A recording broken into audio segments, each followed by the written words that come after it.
Like right now I'm kind of just gathering a selection of rocks that I'm not sure if I'll use or not, but they're just possibilities to work in different sequences with other rocks. Boulder Creek is a bit of a gravity glue graveyard because I'll often find rocks that I balanced like 4 or 5 years ago.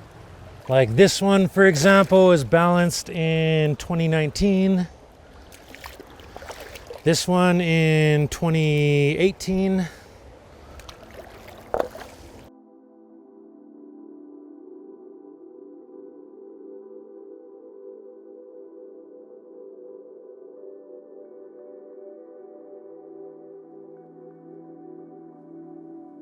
Well, when I first started doing this, I just did it in the summer as a way to keep cool on hot days.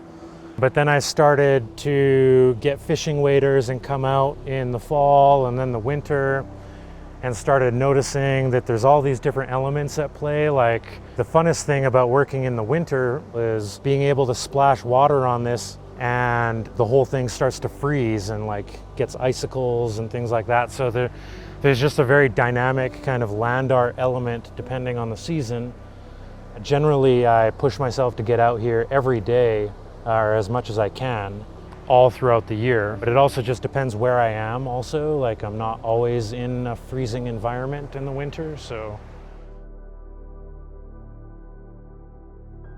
I call my work gravity glue, and that name came from just being at the creek here and people stopping with some kind of curiosity to the structures I'm building and asking if they're glued.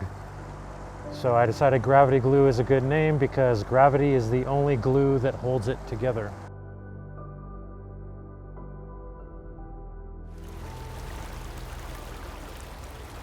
Yeah, so I kind of like I put this base rock here in this orientation because it's really heavy, just because it has, I don't know, a series of notches on this top face that can work in different ways to start a balance.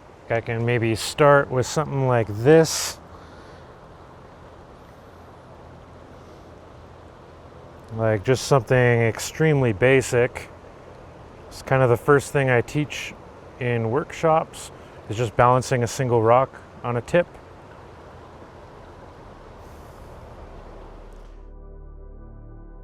The impermanent nature of it is part of the power and the beauty of the art form. The fact that it doesn't last.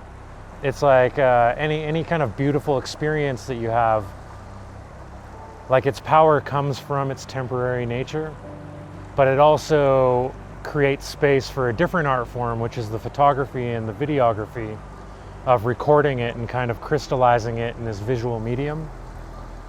So in that sense, it is a way of making it last forever. So I can keep kind of a portfolio and a library of all the stuff I've created. But in the real world where it's created, it only lasts for a short time.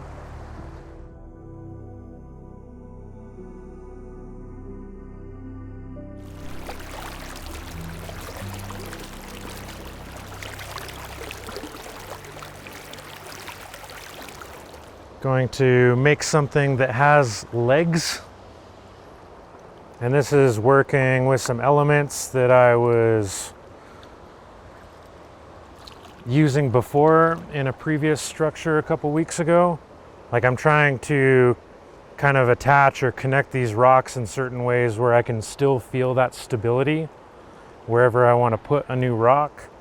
So like right here, I could probably just stand on it and it'll support me. Well, I started rock balancing basically by accident, just hanging out at the creek during August of 2008 and was hanging out with a friend and just kind of in the middle of a psychedelic experience, looking for certain rocks. We were just sitting in the creek and moving rocks around, and eventually we had piles of rocks. Eventually we just stopped looking for certain rocks and just started balancing them.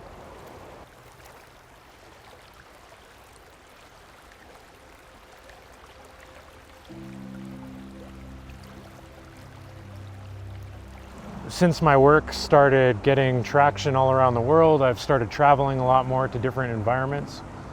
So I'll just kind of do it wherever I end up, as long as there's rocks and gravity, it just kind of works. And everything that's happening here is just physics, essentially.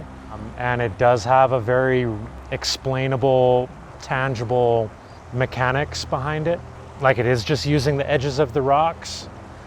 Like, I like to compare the rocks as kind of like a finger pointing at the moon, where the rocks are kind of the finger and the rest of nature is the moon. So like, once this structure is standing, it has a way of channeling human attention to the surroundings going on all around.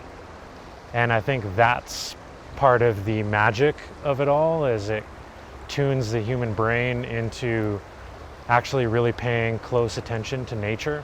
Like, land art in general is much more of this collaboration with nature, or like working with it, not against it.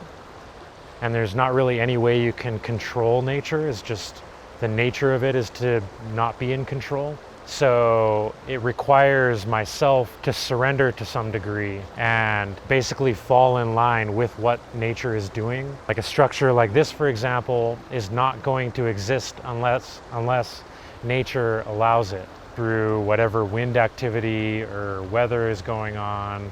Like, that's why I consider this a form of yoga, or like stone yoga, because very literally it's taking all these separate parts and balancing them in a certain way to become a unified whole. It's creating some kind of union.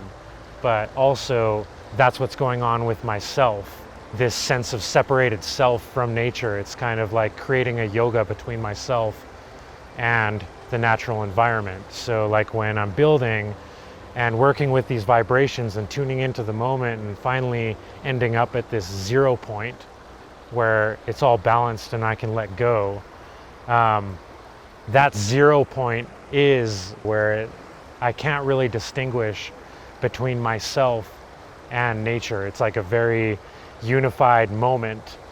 My art was this huge leap into the unknown. For anyone that might be scared to take a leap into the unknown, I would say you really have to trust your instinct and what your heart is telling you. And that may still end up in a situation that might not work, but it might. I guess I want to translate some of what I feel to other people, which is just kind of this sense of peace and magic